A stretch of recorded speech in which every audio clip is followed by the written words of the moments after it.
ચાલો હવે જોઈએ સ્વાધ્યાય 2.8. કોઈ એક દડાને 90 મીટરની ઊંચાઈ પરથી ફર્શ પર પડતો મૂકવામાં આવે છે.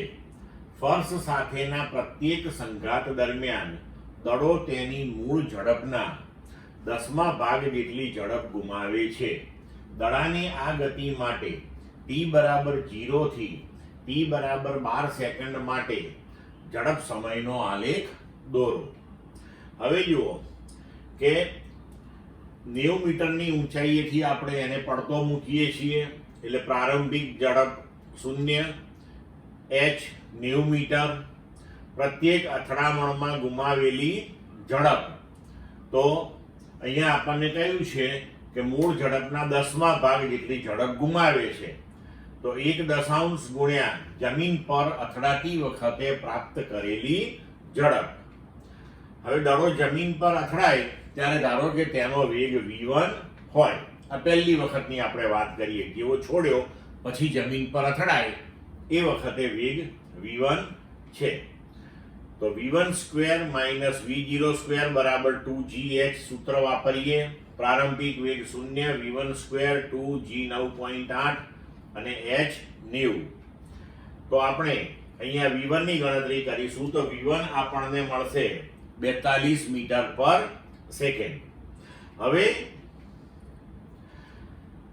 એને જમીન પર પહોંચતા લાગતો સમય આપણે ગણીએ, કારણ કે આપણે 12 સેકન્ડ સુધી આ બધી પ્રક્રિયાઓ સમજવાની છે.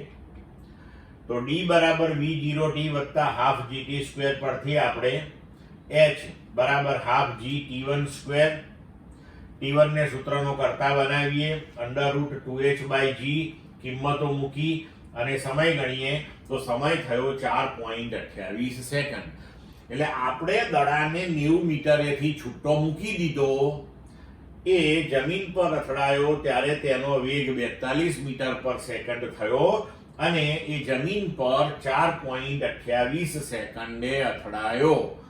હવે જમીન સાથે પ્રથમવાર અથડામણ અનુભવી ને એ પાછો ઉછળે એ વખતનો વેગ આપણે v2 લઈએ તો v2 કેટલો હોય તો કે અથડામણ વખતનો જે વેગ છે એના 10મા ભાગનો વેગ ઓછો થઈ જાય છે.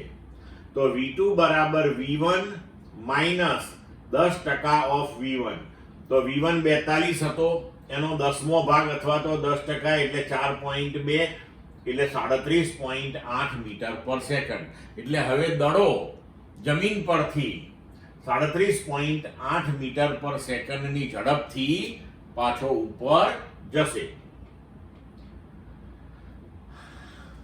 હવે પ્રથમ અથડામણ અનુભવીને પાછો ફરતો દડો જે છે એ ધારો કે h1 જેટલી ઊંચાઈ પ્રાપ્ત કરે છે. તો h1 બરાબર v2 સ્ક્વેર બાય 2g. તો કિંમતો મૂકી દઈએ આપણે તો 72.9 મીટર ઊંચો જશે. હવે 72.9 મીટરથી પાછો નીચે પડશે. તો હવે દડો ફરી પાછો જમીન પર અથડાય ત્યારે તેનો વેગ v3 હોય, એનું સ્થાનાંતર થવાનું 0 જમીન પર અથડાશે એટલે. તો v3 square minus v2 square બરાબર 2gh, h 0 થશે. તો જે વેગથી એ અથડાઈને પાછો આવ્યો હતો એ જ વેગથી ફરી પાછો એ નીચે અથડાશે 37.8 મીટર પર સેકન્ડ.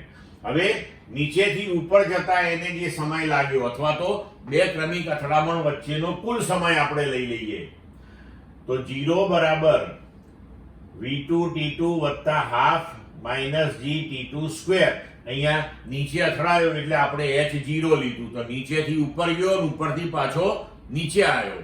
તો ક્રમિક અથડામણ વચ્ચેનો કુલ સમય આપણે t2 તરીકે લીધો. તો 0 એની પ્રારંભિક ઝડપ હતી 37.8, t2 માઇનસ 9.8 ભાગ્યા 2 t2 સ્ક્વેર. જો આને આપણે ઉકેલીએ તો આપણને t2 મળશે 7.714 સેકન્ડ. હવે t1 વત્તા t2 સમય લઈ લઈએ તો એ લગભગ આપણે 12 સેકન્ડ આવી ગયું. તો આપણે 12 સેકન્ડ સુધીનો જ આલેખ તૈયાર કરવાની વાત હતી. તો હવે આલેખ આવો થશે કે t બરાબર 0 સમયે આપણે એને છોડી દીધો, બરોબર છે. તો એ જ્યારે નીચે અથડાયો ત્યારે તેનો વેગ 42 મીટર પર સેકન્ડ હતો. જેવો અથડાયો એવો તરત જ એનો વેગ 4.2 એટલે કે એના 10% ઘટી ગયો. એટલે આલેખ આપણે આવો નીચે લઈ ગયા. એ વખતે 4.3 સેકન્ડ પસાર થઈ ચૂકી હતી. હવે 37.8 મીટર પર સેકન્ડ થી એ પાછો ઉપરની તરફ ગયો.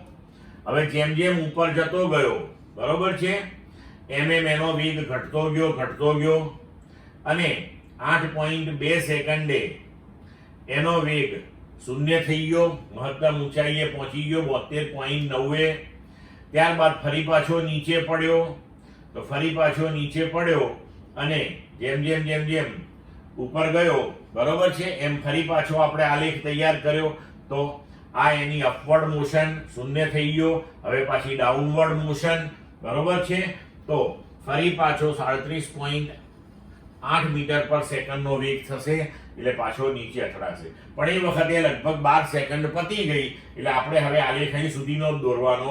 હવે અહીંયા જે 10%નો ઘટાડો આવી અને ફરીથી પાછો ઉછળે તો એ હવે આપણે ગણવાનું નથી. ક્લિયર મિત્રો?